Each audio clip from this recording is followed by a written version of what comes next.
Donc, ce soir, nous abordons la symbolique des nombres et la série va continuer puisque la prochaine fois, nous allons encore demeurer dans le contexte des 144 000. Nous aurons notre 7e étude le dernier mardi de ce mois et probablement le premier mardi du mois de mars. Nous aurons encore une étude là-dessus puisque c'est un sujet qui est assez vaste. Il y a pas mal de choses à comprendre puisque vous devez savoir que les 144 000 constituent un groupe très particulier à la fin des temps. Ils ont un rôle spécifique dans la grande controverse, un rôle particulier dans le combat final et comprendre qui ils sont, ce que Dieu leur réserve et les objectifs divins pour ce groupe et avoir toutes les révélations qui nous ont été faites à travers la Bible concernant ce groupe de la fin des temps, c'est pour nous une aubaine, mais aussi une opportunité pour mieux nous préparer pour les temps de la fin. Alors, il est important pour moi aussi de vous dire ce soir que les différents livres de la Bible ont été écrits de façon à ce que nous puissions comprendre le message transmis par les prophètes en leur temps à leurs auditeurs, ceux qui étaient destinés à lire ce qu'ils avaient écrit. Mais aujourd'hui, il nous faut lire la Bible pour la comprendre avec notre langage et pour notre temps. D'accord? Nous devons donc supposer et présupposer que vous avez intégré ça et que vous n'avez aucun problème avec différentes versions de la Bible, puisque ce sont ces différentes versions bibliques qui vont aider à comprendre la Bible, à l'intégrer pour le temps dans lequel nous vivons, puisque ça évolue, hein, le langage change, la culture évolue, les mots n'ont plus toujours le même sens. Donc, il faut des mots actuels, des mots qui sont utilisés aujourd'hui. Et les différentes versions vous permettent de pouvoir voir la Bible écrite dans un langage actuel. Le langage et les vérités bibliques écrites doivent être adaptées à la culture linguistique des personnes pour être bien lues, compris et appliquées. Donc, ne vous gênez pas. Ce serait bien, si vous voulez approfondir la Bible, d'avoir au moins 2 ou 3 versions de la Bible pour lire ces versions et avoir une meilleure compréhension du texte biblique et de la vérité qui doit s'en dégager. Alors, certaines vérités bibliques n'ont pas été données pour être comprises au moment où elles ont été écrites, mais pour ceux qui vivraient au temps ou à l'époque de la fin des temps. Alors, regardez ce que dit Daniel, chapitre 12, verset 4. Toi, Daniel, tiens secrètes ces paroles et scelle le livre jusqu'au temps de la fin. Plusieurs alors le liront et la connaissance augmentera. Alors, donc vous avez noté que Dieu dit à Daniel, scelle le livre jusqu'au temps de la fin. Donc, jusqu'au temps de la fin, le livre est scellé. C'est-à-dire qu'on ne va pas comprendre. Ceux qui vont le lire avant le temps de la fin ne comprendront pas grand-chose. Mais au temps de la fin, plusieurs, même au temps de la fin, ce n'est pas tout le monde qui va comprendre. Donc, mais plusieurs le liront et la connaissance augmentera. Et ceux qui auront l'intelligence vont pouvoir enseigner, d'après ce que dit Daniel chapitre 12, verset 3, ceux qui auront de l'intelligence vont enseigner la justice à la multitude, c'est ce que dit le texte de Daniel. Donc, nous devons comprendre, chers amis, qu'il y a des textes dans la Bible qui, maintenant, sont en train d'être compris, parce qu'avant, ils ne l'étaient pas. Et cette compréhension jette une lumière nouvelle, différente, sur les textes bibliques. Heureusement, nous devons, pour cela, être disposés à apprendre, désapprendre pour réapprendre. Maintenant, les histoires et les faits écrits ou rapportés dans l'Ancien Testament sont un message pour ceux qui vivent à la fin des temps. Jésus et Paul l'ont clairement confirmé. Voici ce que dit la Bible. Jean 5, verset 39. Vous sondez les Écritures parce que vous pensez avoir en elles la vie éternelle. Ce sont elles qui vous rendent au témoignage de moi. Merci. Vous m'entendrez répéter cela souvent parce que je crois que le répéter, on va finir par l'intégrer. Pour la nouvelle lecture de la Bible, la nouvelle approche littéraire, biblique, théologique, spirituelle de la Bible. Il faut désormais lire l'Ancien Testament et voir dans l'Ancien Testament Jésus qui nous raconte une histoire qu'il va illustrer par des personnages et qui vont nous donner une vérité qui est de l'époque, de la vie de ces personnes, des parties de leur histoire personnelle qu'on trouve dans la Bible, ou histoire familiale, ou histoire qu'ils ont vécue dans différents domaines. Il y a un contexte de l'époque, il y a donc une première application à faire, certes, de ce récit, mais la plus belle, la meilleure, l'essentielle et la principale des applications, c'est celle dont parle Jésus. Il dit, c'est moi qui vous parle de moi. Et quand vous lisez concernant Abraham, je vous parle de moi, de mon histoire. Quand vous lisez concernant Moïse, je vous parle de mon histoire. Mais mon histoire, elle ne commence pas au commencement. Mon histoire commence à partir de ma naissance dans le monde. Donc l'histoire de Jésus, racontée dans l'Ancien Testament, commence il y a 2000 ans à peu près. Donc, quand je vais lire les textes de l'Ancien Testament, je vais chercher à comprendre qu'est-ce que Jésus me dit de lui dans ces histoires, ces récits de l'Ancien Testament, dans les psaumes, dans les prophètes, dans les écrits poétiques et autres, les proses, enfin, dans les écrits bibliques de l'Ancien Testament, chercher à comprendre ce que Jésus nous dit de son histoire, de l'histoire de l'Église qu'il dirige, de son combat contre Lucifer, le dragon, contre l'ange déchu, contre le serpent ancien, Satan, le diable, et comment il mène cette affaire de la rédemption de l'humanité jusqu'au bout. Donc, tout ce que Jésus va faire dans le temps pour mener à bien l'histoire de la rédemption, donc le salut de l'humanité, cela nous est rapporté ou raconté à l'avance. Okay? Donc, la lecture de la Bible, de l'Ancien Testament, ne peut plus être comme avant. Elle doit maintenant être différente. Si on doit tirer des leçons spirituelles, des leçons morales, des leçons de vie pratique, c'est important, on va continuer à le faire. Mais au-delà de ces leçons de vie pratique, il nous faut comprendre le plan divin pour entrer, devenir des acteurs du plan, et pas seulement des gens qui sont là à assister en spectacle à ce qui se passe et qui prennent ou ne prennent pas, qui comprennent ou ne comprennent pas, qui vivent la chose ou ne la vivent pas. Non, on doit passer à une étape supérieure.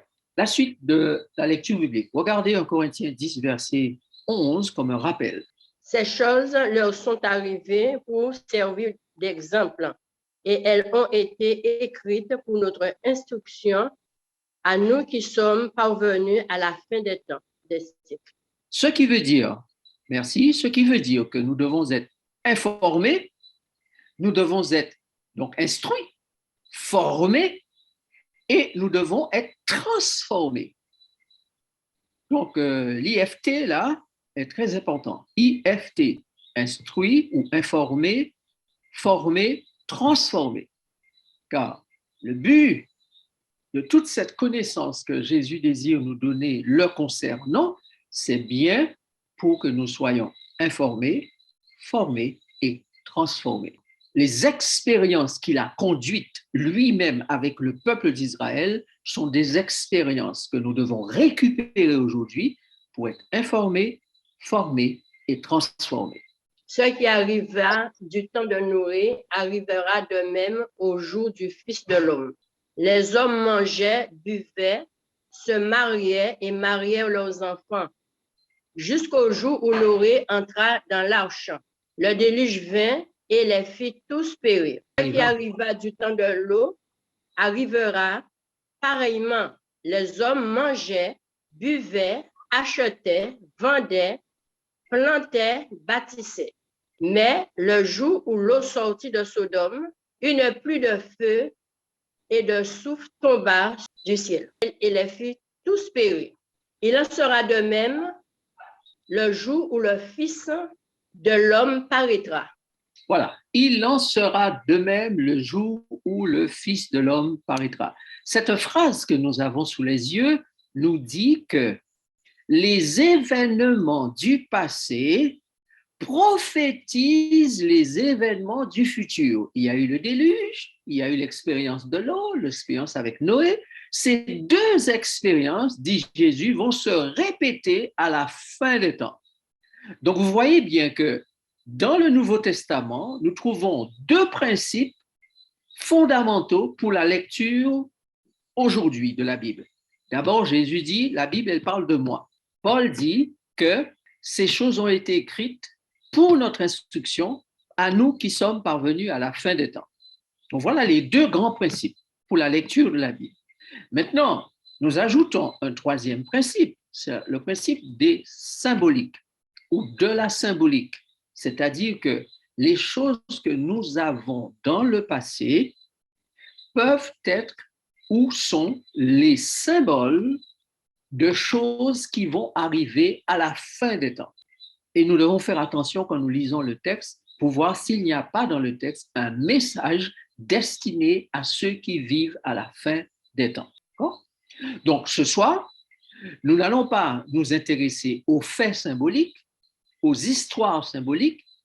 Nous aurons l'occasion de nous intéresser à ça plus tard, mais ce soir, nous nous intéressons au nombre, donc la symbolique des nombres.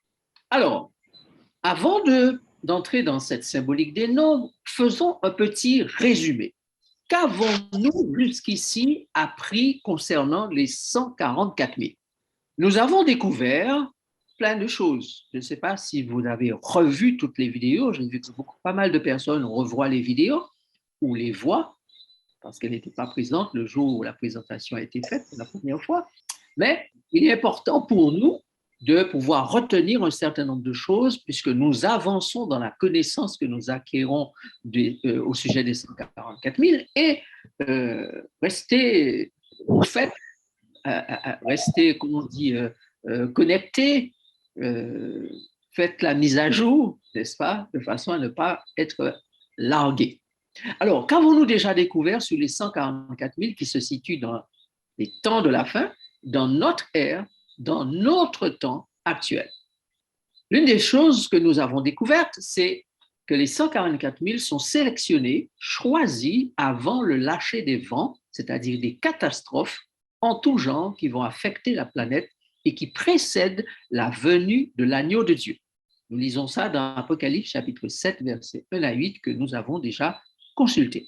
Deuxièmement, nous avons découvert que les 144 000 sont des serviteurs qui reçoivent le sceau de Dieu, l'approbation de Dieu, selon Apocalypse 7, verset 3.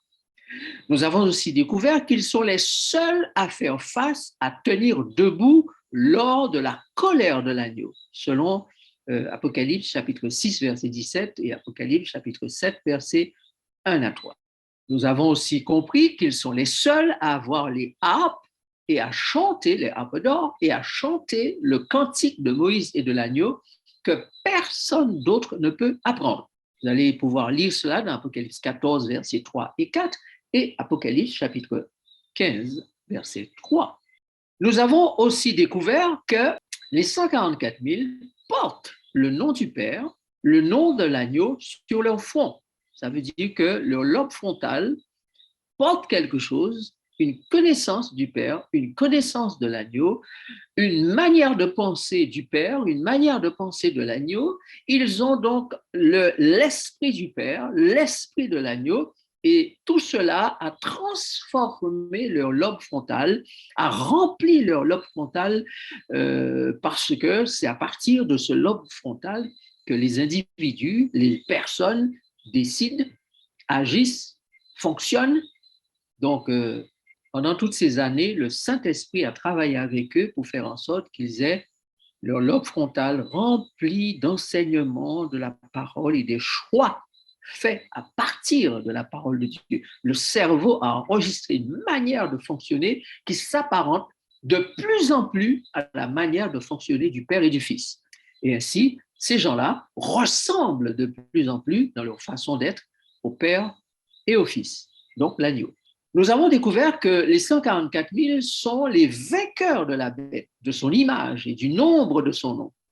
Et ils vivent à l'époque où agit la bête, à l'époque où l'image de la bête sera faite et adorée, à l'époque où les êtres humains seront concernés par le nombre de son nom.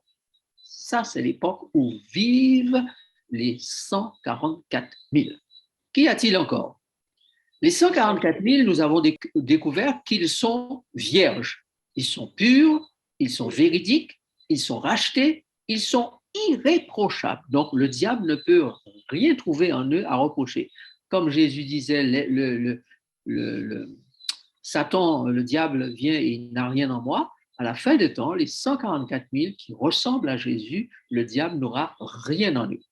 Et puis, ce que nous avons aussi à comprendre, et nous reviendrons là-dessus lorsque nous aborderons les autres chapitres de l'Apocalypse, mais lorsque nous avons étudié le chapitre 6 de l'Apocalypse, nous avons compris que les 144 000 complètent le nombre de ceux qui sont sous l'autel. En effet, lorsqu'il pose la question « Jusqu'à quand tarderas-tu pour venger ?»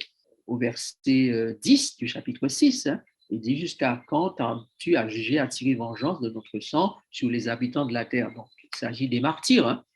Et Dieu dit « Attendez, restez tranquilles. » Et il leur dit « Jusqu'à ce que fût complet le nombre de leurs compagnons de service et de leurs frères qui devaient être mis à mort comme eux. » D'accord? Donc, la réalité, c'est qu'il va y avoir un complément et nous aurons l'occasion de voir que ceux qui vont faire partie des 144 000 ont la double particularité d'être à la fois des personnes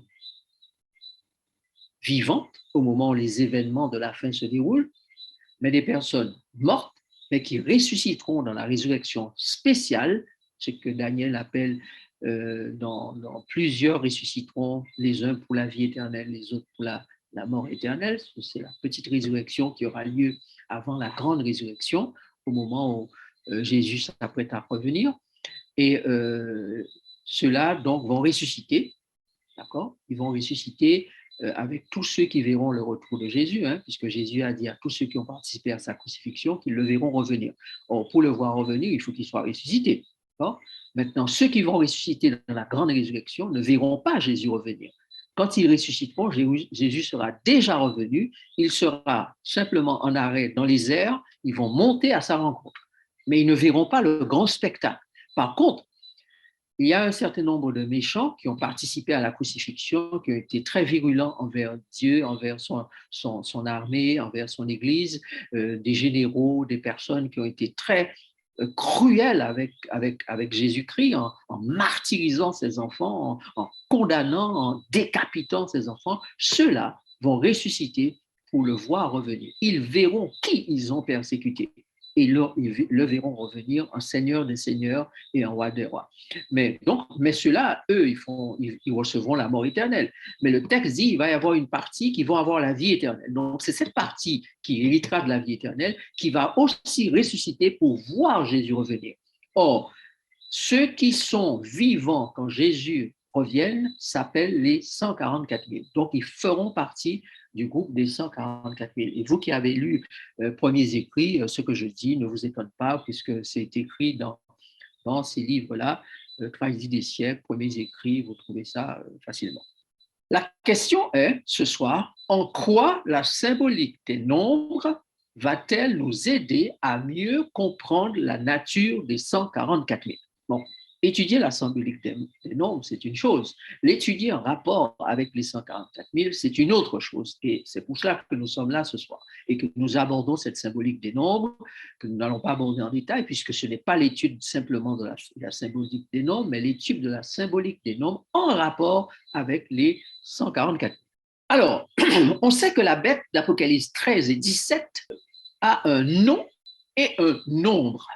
Bon, lorsqu'on lit Apocalypse 13, versets 17 et 18, on découvre cela. On découvre une symbolique, un sens donc à ce nombre d'hommes. Regardez ce que dit le texte. Apocalypse 13, verset 17. Et que personne ne put acheter ni vendre sans avoir la marque, le nom de la bête ou le nombre de son nom. C'est ici la sagesse, que celui qui a de l'intelligence calcule le nombre de la bête, car c'est un nombre d'hommes et son nombre est 666. Vous avez bien réalisé, et je reviens en arrière, regardez bien ce que dit le texte, que celui qui a de l'intelligence calcule le nombre de la bête. Alors, quand nous allons venir à Apocalypse chapitre 13, vous allez découvrir encore des choses intéressantes que nous n'allons pas aborder ce soir, mais qui font partie du calcul. Mais nous allons, pour la symbolique des nombres, considérer la dernière partie, car c'est un nombre d'hommes, un nombre d'hommes. Et ce nombre-là, son nombre, le nombre de la bête, puisque c'est un nombre d'hommes, eh bien, ce nombre-là nous intéresse particulièrement. Pour l'agneau, il y a aussi un nom et un nombre. Nous avons déjà lu Apocalypse 14, verset 1, où il est question du nom que portent les 144 000. Les 144 000, c'est le nombre, et ils portent un nom, le nom du Père et de l'agneau. Donc, vous commencez à comprendre, chers amis, que le diable a l'art de faire des contrefaçons. Ce que Dieu a prévu de faire, le diable le fait à sa manière. Il fait de la contrefaçon. Il duplique, mais fait de la contrefaçon. Autrement, et il fait cela en accord avec son caractère, sa nature. Donc, Dieu avait prévu un nom et un nombre pour un groupe de personnes. Le diable prévoit un nom et un nombre pour un groupe de personnes. Regardez le tableau ici que vous avez.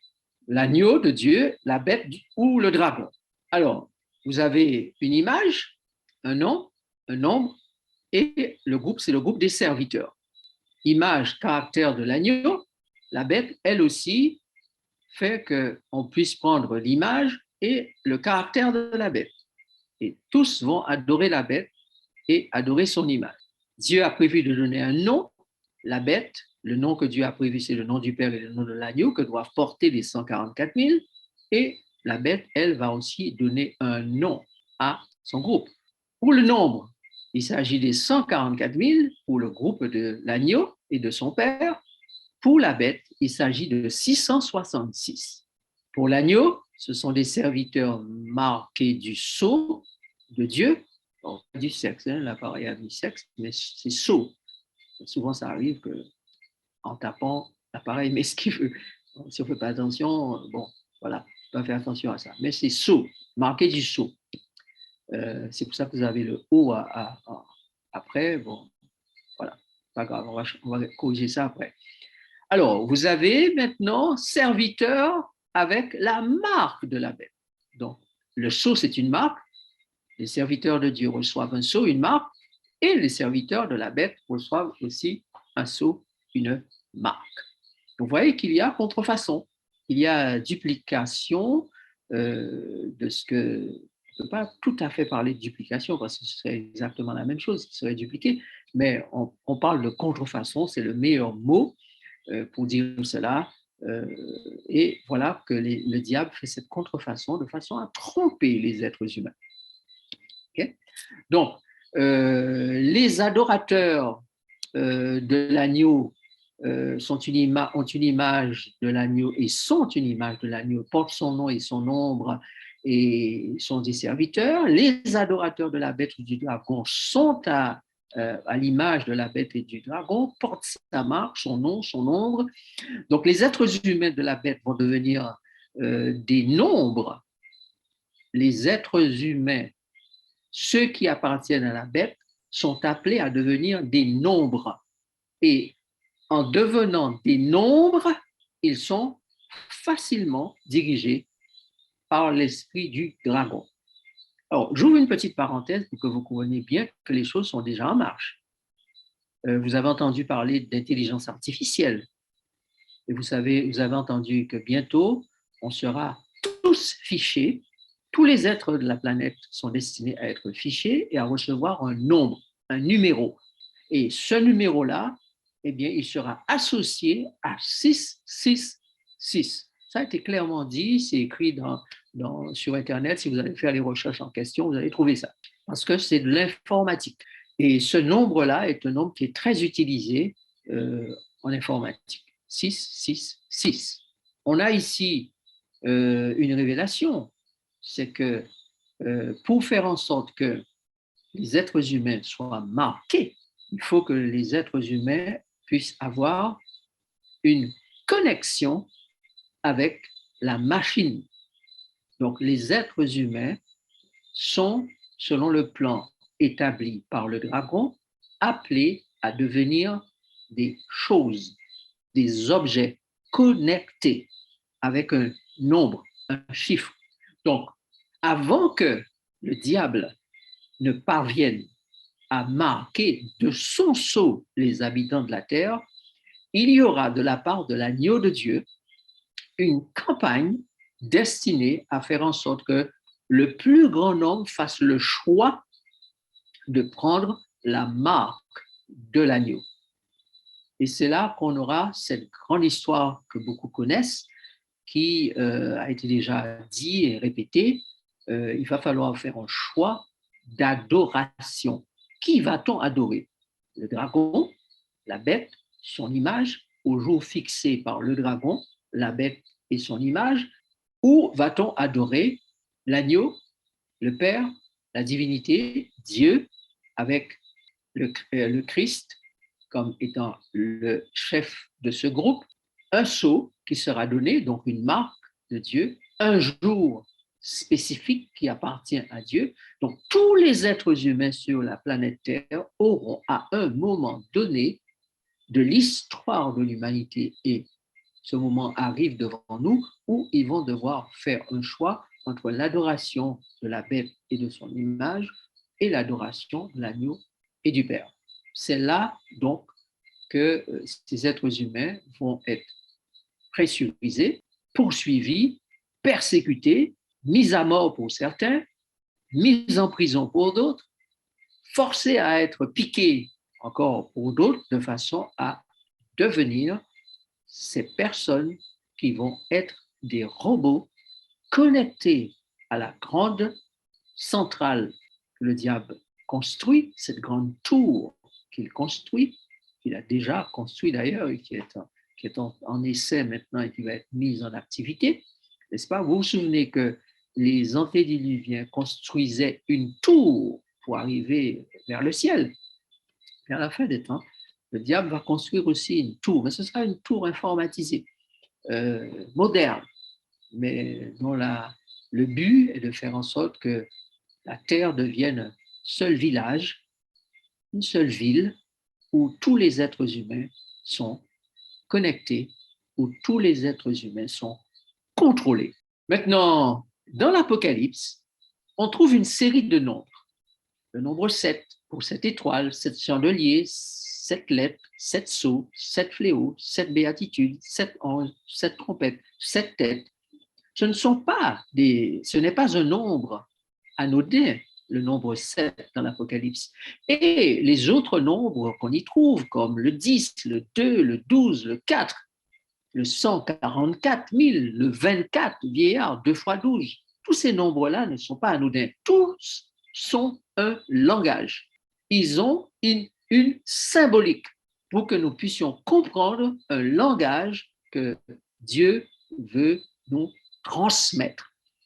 Alors, l'Écriture nous dit que tout le monde ne va pas comprendre le langage. Il faut donc être membre de ce groupe que le Christ prépare. Il faut avoir donné sa vie à Jésus. Il faut appartenir à l'agneau, appartenir au groupe du Père et de l'agneau, de façon à avoir le don de l'esprit et être en mesure de comprendre le langage qui est employé dans la Bible et qui doit nous mettre au courant pour que nous ne puissions pas être trompés par le diable. Donc, le chiffre 7, c'est le chiffre qui est globalement compris comme étant celui de la complétude, de la perfection, de l'aboutissement. C'est comme pour dire, après 7, la boucle est bouclée. On passe à autre chose. Donc, chaque fois que vous verrez 7, 7, 7 dans la Bible, ce 7 qui est associé à une parole ou un mot ou une expression va nous faire comprendre que là, on arrive à une complétude. D'accord? 1, 2, 3, 4, 5, 6, 7. Au moment où le chiffre 7 est utilisé, eh bien, on arrive au bout. Donc, il ne faut pas ignorer, chers amis, que le nombre peut être symbolique ou littéral. Donc, c'est le contexte biblique qui va nous dire si le nombre, si 7 reste le chiffre 7 ou le nombre 7 avec sa symbolique, ou si 7 est un chiffre littéral, donc ça veut dire que c'est bien 7 choses qui sont précisées et il n'y a pas d'interprétation symbolique à donner à ce chiffre 7, c'est simplement un chiffre, car tout à l'heure nous allons faire la différence entre le chiffre et le nombre. Daniel nous présente donc 4 bêtes symbolisant 4 royaumes ou empires pour 4 périodes de temps qui vont se succéder. Donc le chiffre 4 devient le symbole, la symbolique de royaumes, d'empires, de temps qui vont se succéder. Il y a encore dans Daniel une statue avec 4 parties, symbolisant encore ces empires, symbolisant des étapes de l'histoire de l'humanité qui vont s'achever à un moment donné. Donc, l'humanité, après les 4 temps des 4 empires, vivra donc aussi 4 millénaires ou 4 temps, et le 4e démarrera l'infini sur cette terre renouvelée. Qu'est-ce que je raconte? C'est pas facile, difficile à comprendre. Depuis la venue de Jésus, car nous avons dit que l'histoire commence avec Jésus. Donc, depuis la venue de Jésus, nous avons déjà vécu 2 millénaires, puisque l'an 2000 est passé. Nous sommes maintenant dans le 3e millénaire. Normalement, c'est le millénaire du repos. Et après ce millénaire, nous aurons un 4e qui va venir. Mais ce 4e nous introduit directement dans un temps où la Terre va retrouver son état céleste, sublime, extraordinaire, parce qu'elle aura été purifiée, dégagée de toute présence du mal, recréée. D'accord? Donc, 2 millénaires sont passés, nous sommes entrés dans le 3e. Et quand nous aurons terminé ce millénaire que la Bible appelle le millénium, viendra donc un 4e millénaire qui sera le millénaire qui va nous ouvrir sur une éternité à passer sur la terre purifiée, recréée. Donc le chiffre 4 est un chiffre symbolique de période à vivre par l'humanité. Et d'ailleurs, la grande statue précise cela, puisque quand on arrive au pied de la statue, que nous avons déjà étudié d'ailleurs, eh bien, le texte dit que du temps de ces rois, il va y avoir un royaume qui va s'établir et qui ne sera jamais détruit. Daniel nous présente avec ce nombre 4 et ces bêtes d'humanité qui, à partir de l'Empire babylonien, va subir 4 grandes influences. Chiffre 4 est bien un chiffre symbolique de 4 influences. L'influence babylonienne, l'influence médo-perse, l'influence grecque, l'influence gréco-romaine ou gréco-latine. Pendant ces 4 périodes, l'humanité va subir ces 4 grosses influences qui vont la marquer, qui vont la marquer plutôt, ces 4 influences qui vont la marquer jusqu'au retour de Jésus. D'ailleurs, le texte de Daniel 2, 44 dit « Dans le temps de ces rois, le Dieu des cieux suscitera un royaume qui ne sera jamais détruit et qui ne passera point sous la domination de notre peuple. Il brisera et anéantira tous ces royaumes-là, donc toutes ces influences-là, et lui-même subsistera éternellement. » Quelles sont quelques-unes des autres évidences bibliques de la symbolique des nombres? Avant de répondre à la question, pour être un peu plus précis sur ce thème de la symbolique des nombres, faisons d'abord un tour sur les définitions. Alors, nous avons le mot chiffre. Le mot chiffre fait référence à un symbole ou un caractère pour l'écriture des nombres. Donc, quand on écrit 1, on écrit un symbole ou un caractère. Donc, le chiffre, c'est pour écrire la symbolique avec un caractère, une image. Par contre, le nombre, c'est une notion qui permet de compter, de dénombrer les choses ou les êtres, de classer les objets, de mesurer les grandeurs. Donc, différent du chiffre. Le chiffre, il est statique, il ne bouge pas, tandis que le nombre, on fait des choses avec.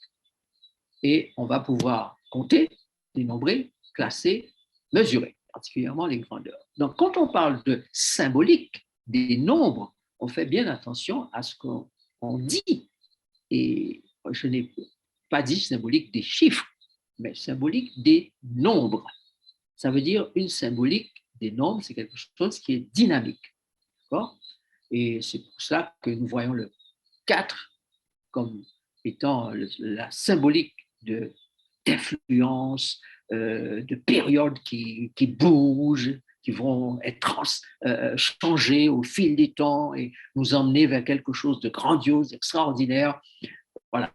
Donc, symbolique des nombres. Alors, on va prendre quelques exemples de la Bible pour mieux comprendre cette symbolique des nombres avec Genèse et ensuite nous allons faire une incursion dans la lettre de Pierre, dans 2 Pierre 3, versets 5 à 9. Dieu vit tout ce qu'il avait fait, et voici, cela était très bon. Ainsi, il y eut un soir et il y eut un matin. Ce fut le 6e jour. Ainsi furent achevés les cieux et la terre et toute leur armée. Dieu acheva au 7e jour son œuvre qu'il avait faite. Et il se reposa au 7e jour de toute son œuvre qu'il avait faite. Dieu bénit le 7e jour et il le sanctifia parce qu'en ce jour, il se reposa de toute son œuvre qu'il avait créée en la faisant. Ils veulent ignorer, en effet, que des cieux existèrent autrefois par la parole de Dieu, de même qu'une terre tirée de l'eau et formée au moyen de l'eau, et que par ces choses, le monde d'alors périt, submergé par l'eau. Tandis que, par la même parole, les cieux et la terre d'à présent sont gardés et réservés pour le feu, pour le jour du jugement et de la ruine des hommes impies. Mais il est une chose, bien-aimés, que vous ne devez pas ignorer, c'est que devant le Seigneur, un jour est comme 1000 ans, et 1000 ans sont comme un jour. Le Seigneur ne tarde pas dans l'accomplissement de la promesse, comme quelques-uns le croient, mais il use de patience envers vous, ne voulant pas qu'aucun périsse, mais voulant que tous arrivent à la repentance. Merci. Alors, regardez ceci. Regardez votre écran. Que lisez-vous? Mais il est une chose, bien aimée, que vous ne devez pas ignorer. Donc, nous ne pouvons pas rester dans l'ignorance quant à cette symbolique des nombres. C'est que devant le Seigneur, un jour est comme 1000 ans et 1000 ans comme un jour. Donc, il y a bien une symbolique qui est précisée ici. Quand vous allez, 1 va symboliser 1000 et 1000 va symboliser 1. Pour que vous compreniez que les 7 jours de la création représentent, symbolisent 7000 ans. De même qu'il y a eu 6 jours de création et 1 jour de repos, il y aura donc 6000 ans de vécu de la planète Terre et un jour où la planète Terre va entrer dans le repos. Donc voilà un exemple de symbolique des nombres que la Bible utilise. Donc, nous avons compris que dans le livre de l'Apocalypse, de Pierre, comme dans celui de la Genèse, ce qui est écrit dans la Genèse Pierre a compris que ceci était destiné à eux qui vivaient déjà à la fin des temps. Et il dit, ceux qui veulent ignorer, ça c'est leur affaire. Mais vous, bien-aimés, vous devez savoir que ce jour premier de la création, ce jour deuxième de la création, troisième, quatrième, cinquième, sixième, tous ces jours de 24 heures, là, eh bien, ce sont des jours qui symbolisent pour Dieu 1000 ans. Et puisqu'il en est ainsi, donc on sait, on comprend qu'au bout du 6e millénaire, la fin doit venir. Nous sommes dans le 7e maintenant, aujourd'hui. Donc nous sommes vraiment à la fin. Il n'y a aucun doute, le Seigneur reviendra d'un moment à l'autre, puisque nous sommes déjà dans le millénaire du repos. Le Seigneur tarde? Oui, il aurait dû déjà revenir. Mais le texte dit, et vous voyez que la Bible avait déjà intégré le fait qu'il y aurait un retard. D'ailleurs, dans le livre de Matthieu, chapitre 25, il est dit que l'époux tardait. Donc, le Seigneur ne tarde pas dans l'accomplissement de la promesse, comme quelques-uns le croient. Mais il use de quoi? De patience. C'est la patience de Dieu qui nous donne encore le temps. Car s'il devait venir ce soir, beaucoup ne seraient pas prêts parce qu'ils n'ont pas encore intégré. Ils sont encore dans l'ignorance. Ne voulant pas que tout cela périsse, le Seigneur tarde encore dans l'accomplissement de la promesse, de façon à ce que nous fassions l'expérience de la repentance. La symbolique des nombres dans la création est tout à fait cohérente dans la Genèse, dans l'esprit des prophètes de l'Ancien Testament, et cohérente dans l'esprit des prophètes du Nouveau Testament, puisque Pierre et avec les prophètes de l'Ancien Testament sont parfaitement en accord sur cette symbolique des nombres. Maintenant, voyons un autre exemple avec la symbolique du déluge.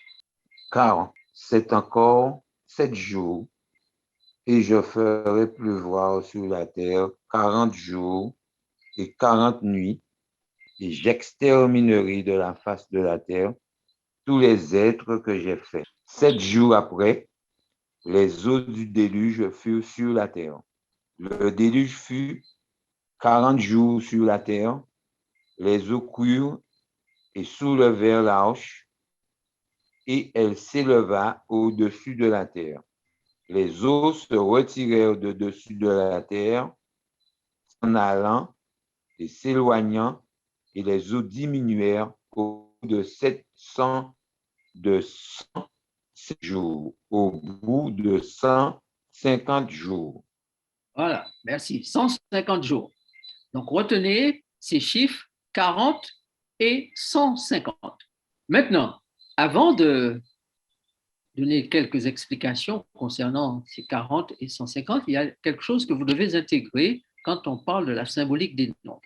Lorsque le nombre défini comme symbolique est suivi de 1 ou plusieurs zéros, les zéros ne comptent pas. Dans le premier nombre, par exemple, 4 ou n'importe quel nombre entier, ça peut être 4, 3, 2, 5, 10, 15, etc.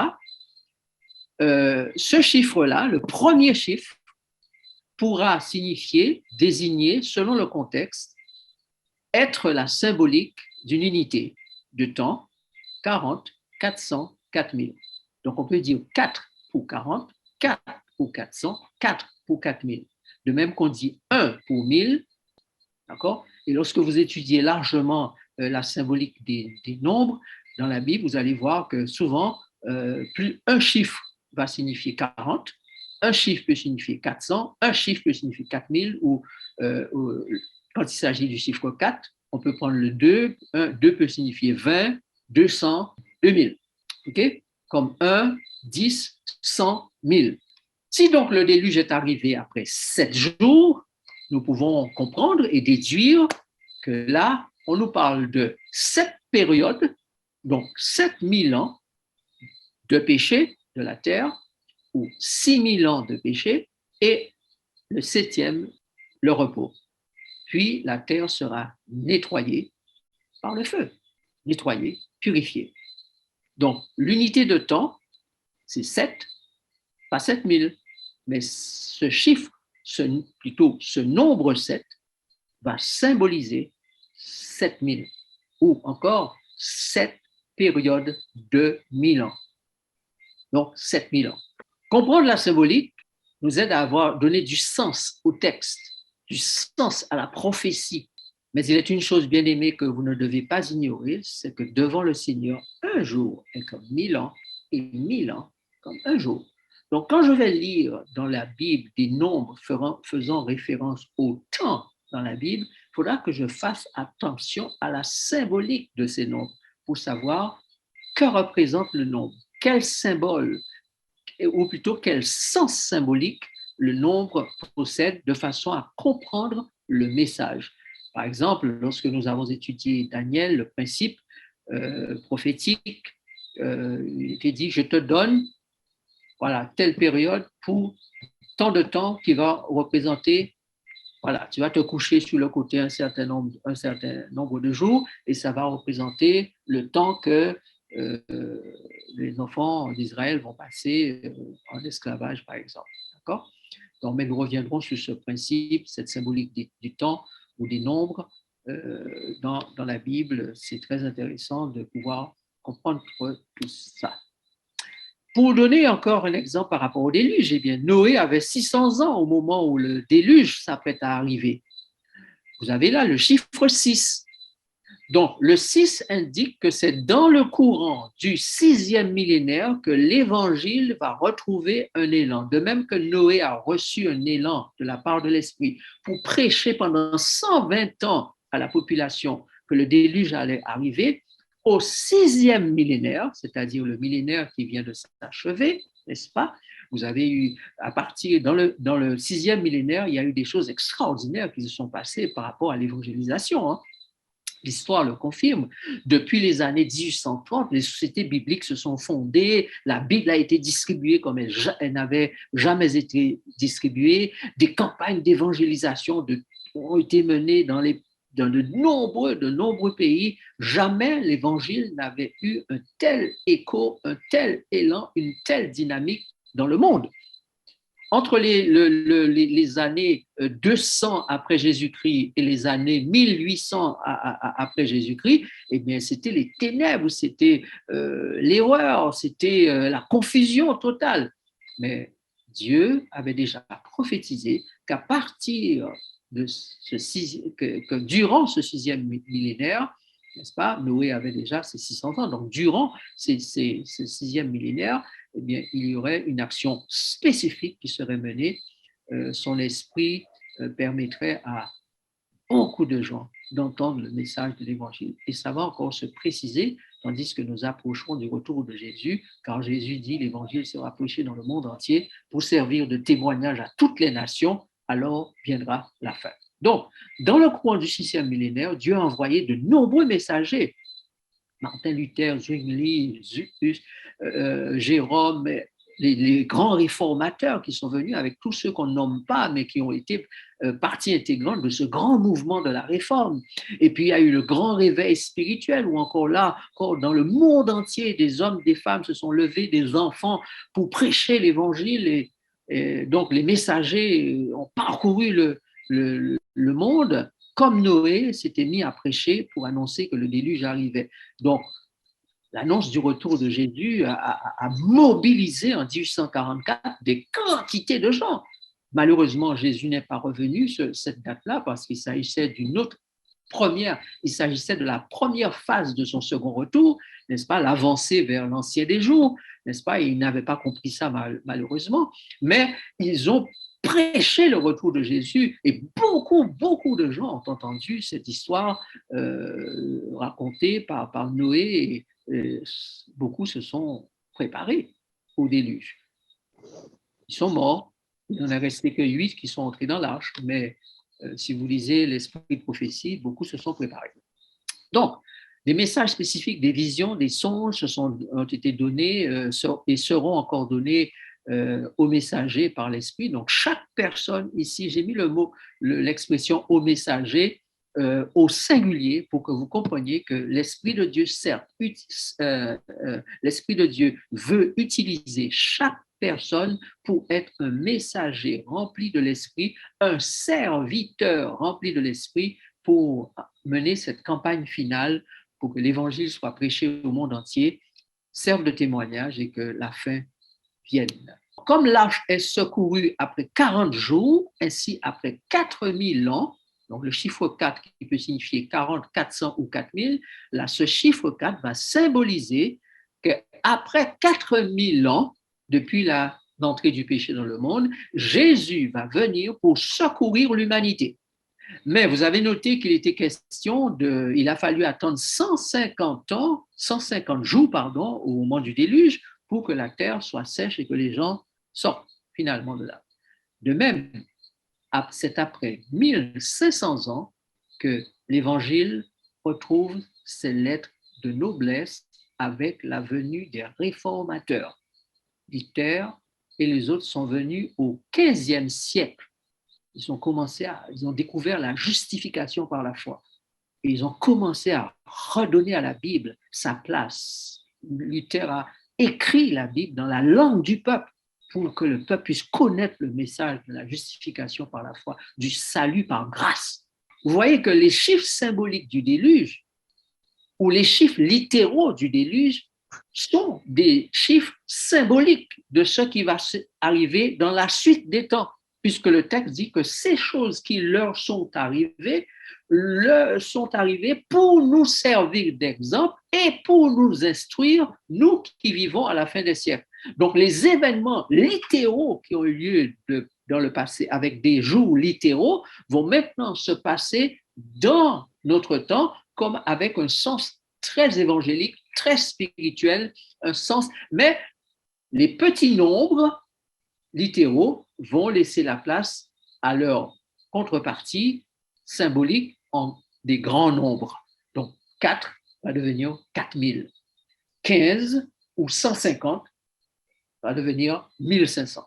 Donc, ainsi, le repeuplement avec une nouvelle génération d'êtres humains prévus par Dieu, eh bien, a commencé à se faire depuis lors, et Dieu prépare ainsi ce peuple qui va repeupler la terre, le peuple des sauvés pour de nouveaux cieux et une nouvelle terre. Donc, comme Noé a présenté l'offrande à la sortie de l'arche, vous vous souvenez, pour ceux qui ont lu l'histoire du déluge, après que les 8 personnes qui étaient dans l'arche sont sorties, eh bien, Noé a offert un sacrifice. Il a présenté une offrande à la sortie de l'arche. Jésus, lui aussi, présente l'offrande de Juda et de Jérusalem après les 1500 ans, avec le temps qui commence en 1844. Donc, vous lisez ça dans Malachie, chapitre 3, verset 1 à 5. Nous avons déjà lu et relu ce texte plusieurs fois. Ceux qui s'en souviennent, si vous ne vous en souvenez pas, soulignez le texte et lisez-le dans votre Bible. C'est dans Malachie 3, verset 1 à 5, qu'on trouve que Jésus purifie les fils de Lévi et l'offrande de Juda et de Jérusalem est alors présentée au Père. Donc, Dieu va avec ceux qui vivent dans les derniers temps, comme il a fait avec Noé, sceller un mariage, sceller une alliance. L'alliance de Noé a été scellée avec l'arc-en-ciel, vous vous souvenez, n'est-ce pas?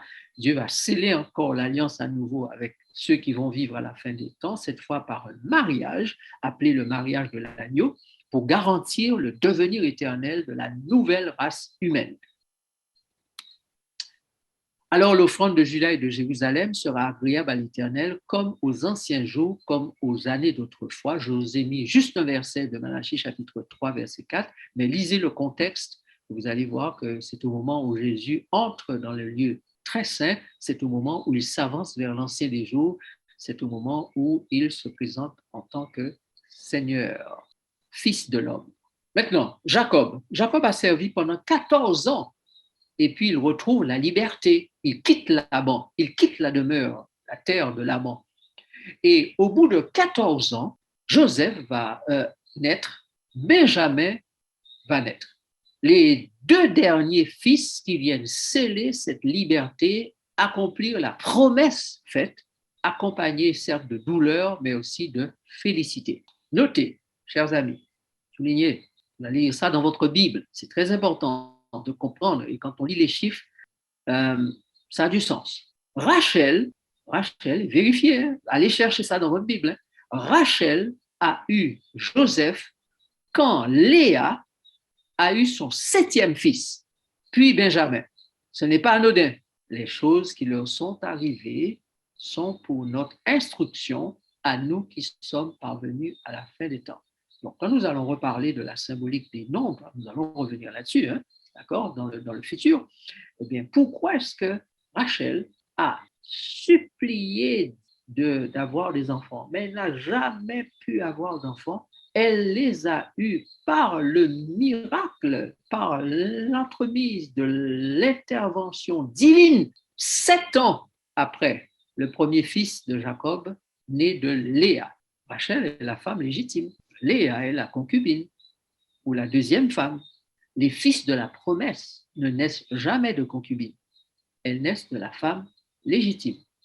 Et vous aurez noté dans la Bible que souvent les femmes légitimes sont stériles et que c'est l'intervention directe de Dieu qui permet à cette femme de tomber enceinte et de donner naissance. Tout ça est très intéressant à étudier et à comprendre pour nous qui sommes parvenus à la fin des temps, car Dieu nous donne par cette histoire un message de ce qui va arriver à la fin des temps. Mais nous n'avons pas le temps d'entrer dans ces détails-là. Mais je vais vous donner simplement un petit éclairage qui va vous permettre de mettre l'eau à la bouche. Peut-être que vous aurez le désir d'aller plus loin dans la recherche et l'étude. Après 14 générations, vous avez vu que Jacob était chez Laban pendant 14 ans. Après 14 générations, Jésus vient pour prendre la domination du trône d'Égypte comme Joseph. Joseph a pris le trône de l'Égypte. L'Égypte, spirituellement, signifie le monde. Donc, c'est après 14 générations que Jésus naît dans le monde pour prendre le pouvoir. Après la naissance de Joseph, naît Benjamin, puis naît l'Église qui va être envahie par les loups ravisseurs dont Paul parle dans Actes, qui va faire de cette Église le Benjamin qui est animé de l'esprit du dragon, mangeuse de chair, une Église mangeuse de chair humaine qui va persécuter, tuer, verser beaucoup de sang pendant 1260 années. Je vous prie de noter que dans Genèse chapitre 49, lorsque Jacob donne la bénédiction à ses 12 fils, voici ce qu'il dit de Benjamin. Le dernier, Benjamin, verset 49, chapitre 49, verset 27, Benjamin est un loup qui déchire le matin, il dévore la proie et le soir partage le butin. C'est tout ce qu'il dit de Benjamin. Une longue tirade quand il parle de Joseph et des bénédictions de Joseph. Mais Benjamin, c'est une simple phrase où il parle de Benjamin comme un loup.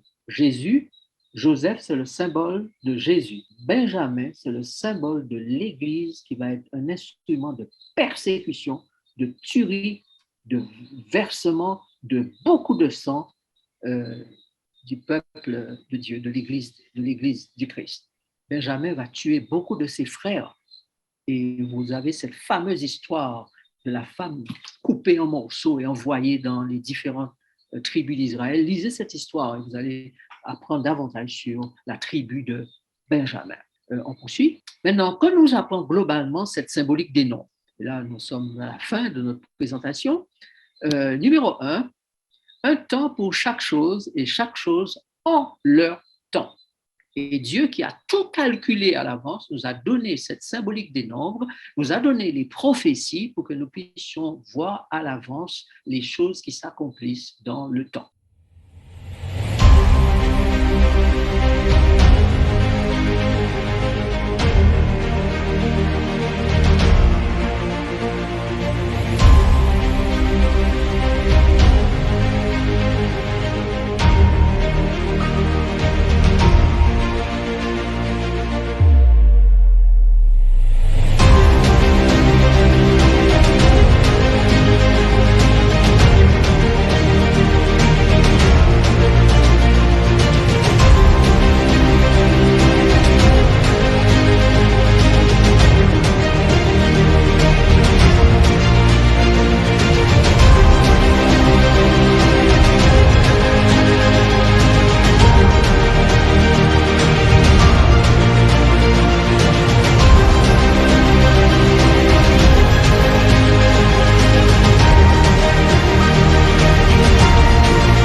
2, seul l'inventeur et maître du temps pouvait prévoir les choses avec une telle précision. Donc, plus on étudie la symbolique des nombres, plus on voit la grandeur de Dieu, la connaissance, l'intelligence que notre Père céleste possède et qui est supérieure. On n'arrive même pas à comprendre, on ne va jamais pouvoir sonder cette intelligence. Mais on aperçoit, on a un petit aperçu de cette intelligence quand on étudie dans la Bible les prophéties et particulièrement la symbolique des nombres. Et enfin, cette étude de la symbolique des nombres nous donne une certitude quant aux événements prévus. Donc, le chiffre annonce l'événement et on sait que non seulement l'événement va avoir lieu, mais encore dans le temps qui a été prévu symboliquement pour que cet événement ait lieu. Nous savons que 144 000 constitue donc un nombre identifiant et préfigurant un groupe de personnes qui vont partager ou porter le caractère de Dieu, le Père, le Fils, le Saint-Esprit, et que le diable fera une contrefaçon de ce groupe. Donc, le diable est en train de mettre en place un groupe entièrement sous son contrôle pour pouvoir vaincre les 144 000. Mais, comme dit l'Écriture, c'est lui qui sera vaincu. Vous vous souvenez, lorsque nous avons étudié le livre des Juges, que Dieu avait calculé qu'il fallait 40 000 soldats à la tête du peuple d'Israël pour mener les guerres et permettre à Israël de conquérir Canaan. À ces 40 000 soldats, il a ajouté 12 prêtres sacrificateurs et 12 porteurs de pierres pour conduire Israël en Canaan. De même, Dieu a aussi calculé qu'il faut 144 000 soldats avec des unités de 12 000 pour vaincre les armées sataniques. Ceux-là vont compléter le nombre de ceux qui sont déjà comptabilisés sous l'autel d'après Apocalypse 6, verset 11. Pardon. Donc, le nombre fait partie du langage prophétique divin. Il faut y prêter attention. Nous allons donc avoir d'autres nombres de l'Ancien et du Nouveau Testament. Nous allons voir ça la prochaine fois. Et tout au long des prochaines études que nous ferons, tout au long de l'année, nous allons pouvoir étudier ces nombres et voir comment cela nous aide à compléter notre compréhension des 144 000. Je vous remercie d'avoir été attentifs, patients, à suivre cette étude ce soir. Prions. Merci, notre Père et notre Dieu, pour ce moment partagé, la connaissance que tu nous donnes de ta parole, de façon à ce que nous soyons en mesure de voir venir les choses, de les comprendre, de décrypter les temps actuels dans lesquels nous vivons et ne pas être piégés par les sophismes du diable. Merci de continuer à nous bénir, à nous exhorter, à nous instruire, à nous fortifier, à nous encourager face aux épreuves qui sont devant nous et permet que la formation que nous allons avoir puisse nous aider, nous qui aurons à traverser ces temps difficiles, à rester debout quoi qu'il arrive. Nous te remercions et nous t'en prions au nom de Jésus. Amen.